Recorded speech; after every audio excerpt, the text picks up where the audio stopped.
Hello everybody. Today's project is a little R&D, working on a prototype for some bins that will be used on a cabinet that I'm converting into a pantry for the kitchen. So these bins will line the doors of the cabinet. I'm working on a prototype like this. It's pretty loose. I don't set up any of the equipment. I just take my measurements directly onto the material. So once I get everything worked out, I'll come back and set all the equipment up and get into production. Gonna just hem alternate sides of the piece of tin here. Takes care of the sharp edges and also makes it a little less flexible. Stiffens it up quite a bit. So I'd like these to be 3.5 inches deep so that whatever's in them doesn't just tumble out when you open the door. So mark that 3.5 inches deep.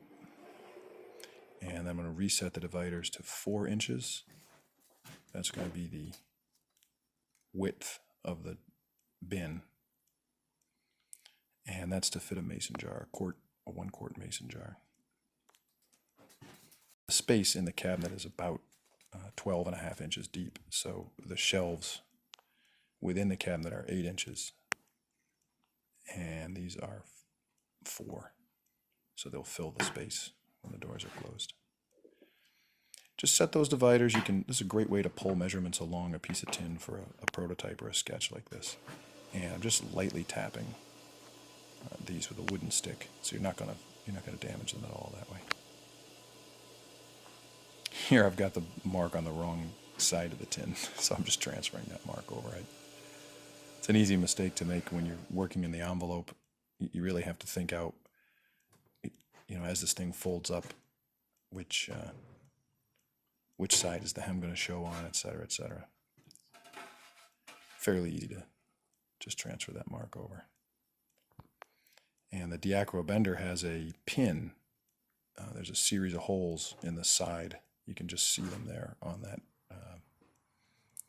lever.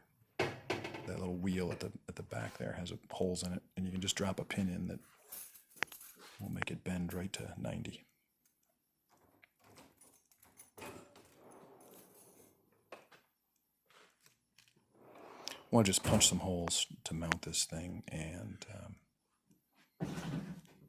the way that I locate it is with this little scriber. This is a great little tool by Malco or Halco. It's an A40 sheet metal scriber. This was recommended to me by a tinsmith friend of mine. They're a few bucks online, and they are well worth the money. All those little serrations are all different dimensions that you can just quickly grab this thing and scribe out for hems, folds. It's a great little layout tool.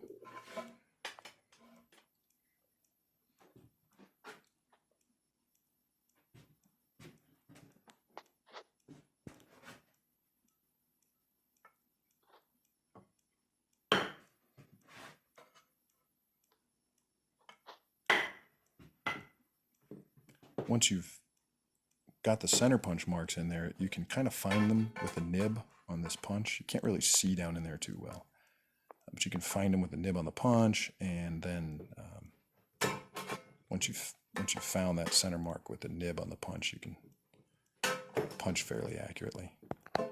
The one on the left there, I missed by a mile. I don't know what I don't know what I was feeling. How I thought that I had located that center punch mark, but I did not.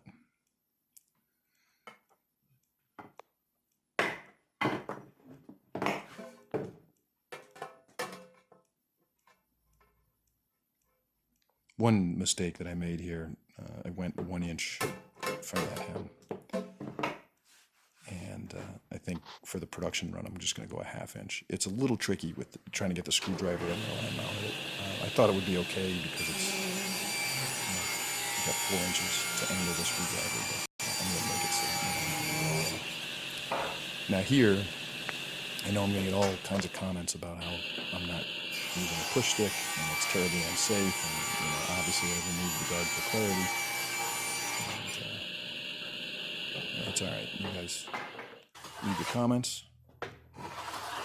I'm a Gen Xer, so my answer is, you know, it's just like your opinion, man.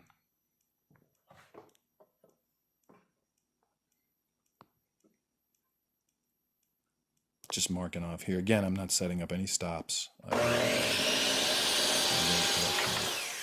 Set up all stops on the equipment, make it a little quicker. So when you cut 2 things like this, you almost never get them right, and I don't even try. I get close, but I don't even try to get them accurate because you want to kind of fit them to the tin anyway.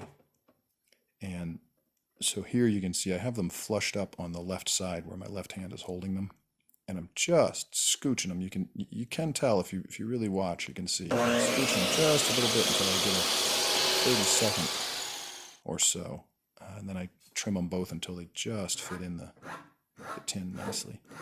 When they slide down to the bottom, the sharp edges of the wood keep them up because the tin is radiused. So there I'm just knocking the corners off so they'll settle down into the radius.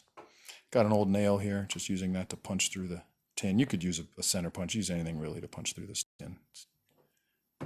It's just a thin piece of sheet steel with the tin cover. And then I have some old salvaged box nails that I pulled out of something. I pretty much save all the hardware that comes out of anything,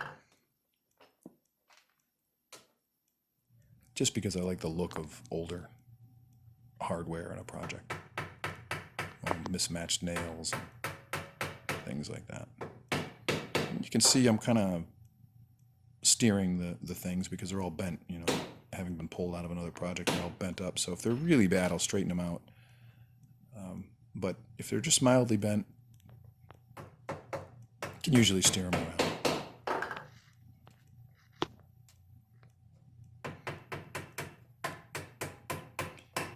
So worked out pretty well, other than the location of the holes. I'm going to change that and a few other subtle things. But it's a great way to make drawer dividers and other things. Thanks for watching.